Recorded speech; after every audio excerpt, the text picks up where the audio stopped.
Jesus more. So apologies for appearing this morning again. It was supposed to be Father Anish, but he went to Bacolod for his enrollment in the university. So I'm meant to appear again once more.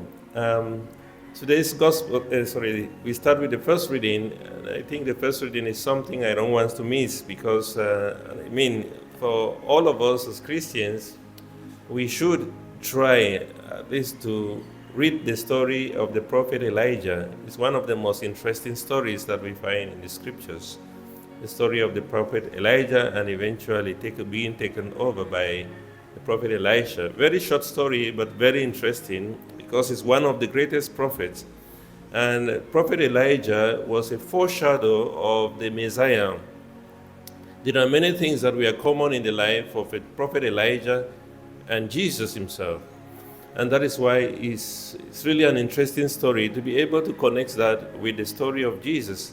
For instance, it starts first, it's a very short passage really from 1 Kings chapter 17. That's where the story of Elijah starts, and it ends around 2 Kings chapter 2 when he's taken up to heaven. So 1 Kings chapter 17 starts with Elijah with his authority that's given to him, could control the weather. So he stopped the rain from falling. And you can compare that with Jesus stopping the wind. Remember in Matthew's Gospel chapter 8 from verse 23, Jesus stopping, saying stop to the wind when the apostles were there in the boat. So you can find that, common to Elijah and Jesus. And then we find Jesus visiting Elijah visiting the widow of Zarephath, which we hear today in the gospel, which is uncommon, just like Jesus visiting the Syrophoenician woman in the gospel. Okay, those are again similar things. Now Elijah multiplying the food for the widow, just like Jesus. In Matthew's gospel, in Luke's gospel, in John's gospel, we find Jesus the multiplication of loaves. So Elijah multiplies the food for this woman because when she gives to Elijah, then her food was not spent. She got abundance of what she had given, just like Jesus multiplying the 5 loaves and the 2 fish in the Gospels. In all the Gospels, we find that story. And then we find Elijah, later on we'll hear about the healing of the son, raising from the dead, the son of this widow. And you can compare that to Luke's Gospel, chapter 7, where Jesus raises the son, the only son of the widow at the gate of Nain. We find those 2 stories, Elijah raising and bringing to life again the son of a widow, and Jesus bringing to life the only son of a widow. What again? Elijah fasted for 40 days and 40 nights. The same thing with Jesus fasting for 40 days and 40 nights. We also hear about Elijah who is being ministered to by angels during his fasting. And we find also Jesus, after his fasting, the gospel says that, the angels come and they minister to him. One other important thing is that Elijah is taken up to heaven, physically taken up to heaven. Jesus is also taken up to heaven during the ascension. And then the prophet Malachi, in Malachi chapter 4, verse 5, talks about the coming back of Elijah. Just like Jesus, we hear that Jesus is going to come again. So it's very important to see these connections between Elijah and Jesus. But in today's story, we find something very important about sacrifice. First of all, it doesn't make sense because Elijah is the one who commands the rains not to fall. He commands the rains not to fall, and people begin to starve. And here we find a widow who is starving, and Elijah says, "Can you give me some bread?"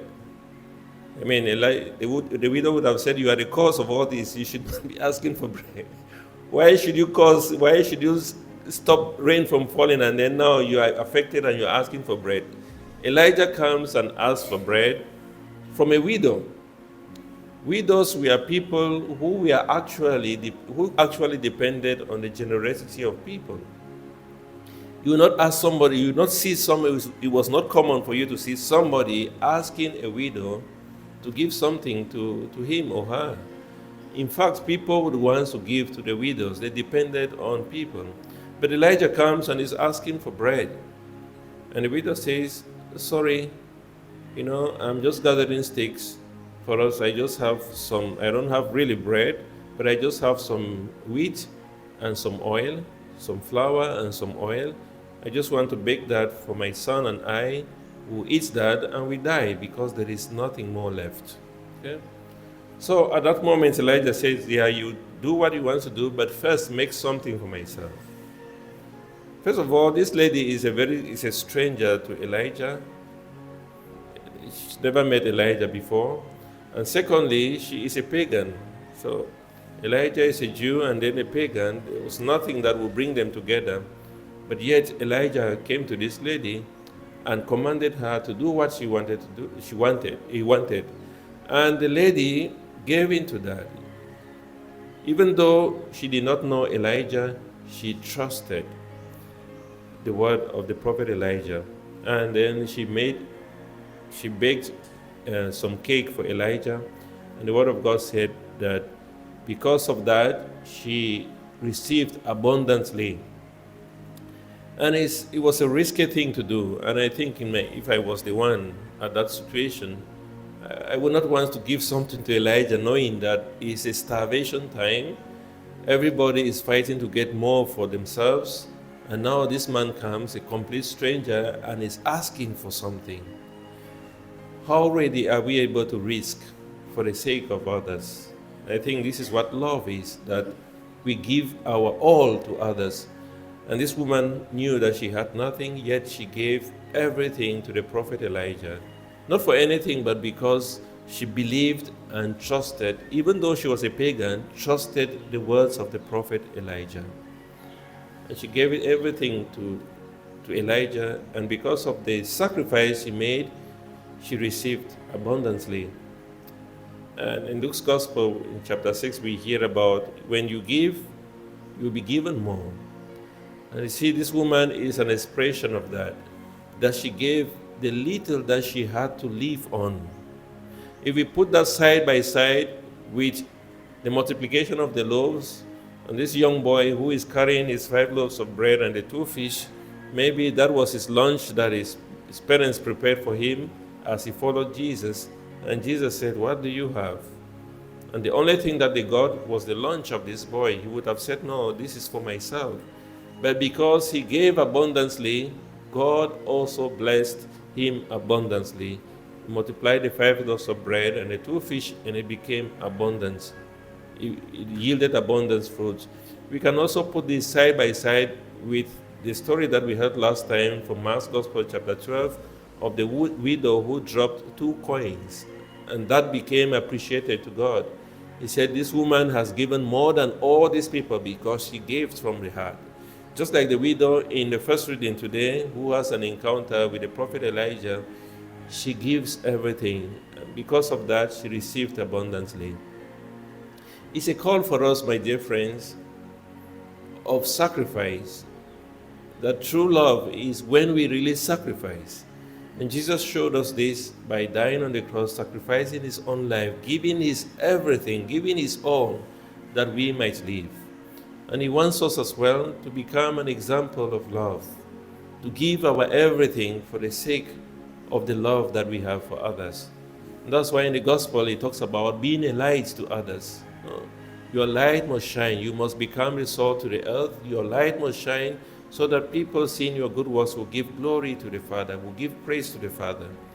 And let us continue to ask God for the gift of sacrifice, for the gift of giving freely and giving from the heart, because it is in giving that we receive. Remember, again, no one is too poor not to give, and no one is too rich not to receive.